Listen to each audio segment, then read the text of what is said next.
अच्छा देखो, ये मैंने कुछ मिठाई बनाई है, मैंने इनके टुकड़े किए हैं 10-10।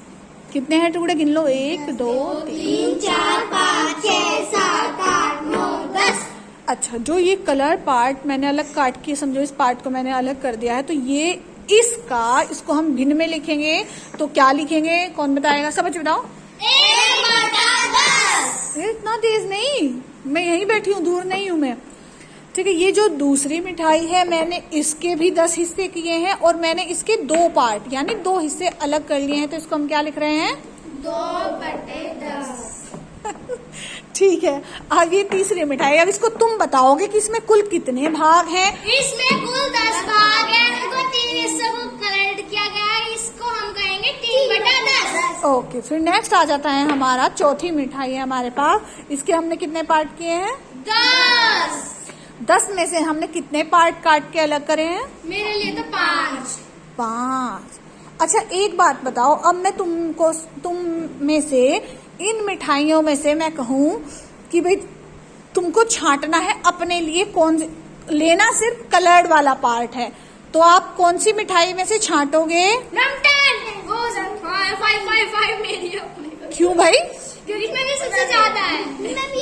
अच्छा। हमारी ये है, मेरी मैम हमारी है। अच्छा, हाथ हटाओ। भाई मैं किसी पे दूं, 100 रुपए दे दूं। सबको पता चल गया कि इसमें से जो ये कलर्ड पार्ट काट के अलग किया है ये ज्यादा है यस मैम। और ये इससे कम। इससे कम। अच्छा, सबसे कम कौन सा है?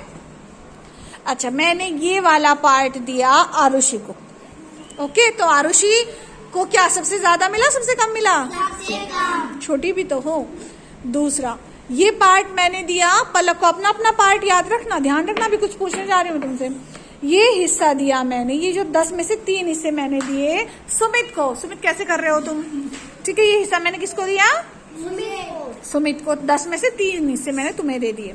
और जो ये वाले मिठाई है, इस वाले मिठाई के मैंने जो ये 1 2 3 4 5 पार्ट किसको चाहिए? नांसी को। अच्छा, ये रख लिया मैंने अपने आप, है ना? नहीं, ये मैं भाई देखो, मुझे तो मिठाई पसंद है, ये मैंने अपने आप रख ली है। तो अब बताओ इसमें सबसे ज्यादा फायदे में कौन रहा? मैं रही, मेरे पास सबसे ज्यादा आ गए। मैम सब में ज्यादा ही तो खाओ। अच्छा, अब अगर मैं एक बात सुनो, अब अगर मैं इनको छुपा दूं, ये हिस्से हटा दूं, अब हमने इनको इसमें भिन्नों में भी तो लिखा है ना, मैंने अब ये हिस्से हटा दिए, छुपा दिए। अब देखो, तुमको पता है, मिठाई देख के तुमने मुझे बताया कि कौन सी मिठाई का हिस्सा ज्यादा है, जो पार्ट है। अब इसमें से क्या तुम मुझे इन भिन्न में से भी बता दोगे कौन सी भिन्न ज्यादा है, कौन सी भिन्न बड़ी है? उससे 5/10। उससे कम? 3/10। उससे कम? 2/10। सबसे कम?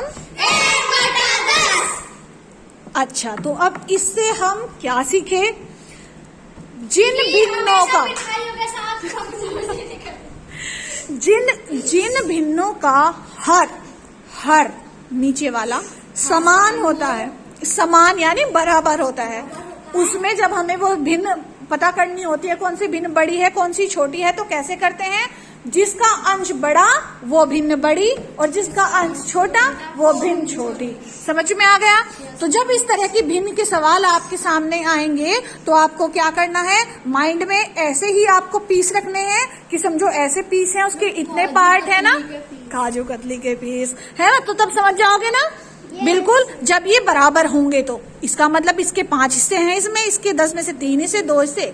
समझ में आ गया टॉपिक? यस।